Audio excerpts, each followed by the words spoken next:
যারা রাসূলকে অনুসরণ করবে, আনুগত্যশীল হবে, আল্লাহ বলে এক নাম্বার পুরস্কার, আমি আল্লাহ ওই বান্দাকে নিজেই ভালোবাসি। শুধু তাই নয়, ওয়া ইয়াগফিরু লাকুম যুনুবাকুম, আমি আল্লাহ ওই বান্দার জীবনের গুনাহগুলো মাফ করে দেই। সুবহানাল্লাহ।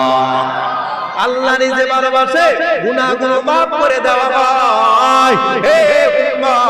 কিন্তু তোমার আমার অন্তরের মধ্যে ওই নবীর ভালোবাসা নাই, তোমার আমার অন্তরের মধ্যে নেতার ভালোবাসা আছে, ঠিক কি না?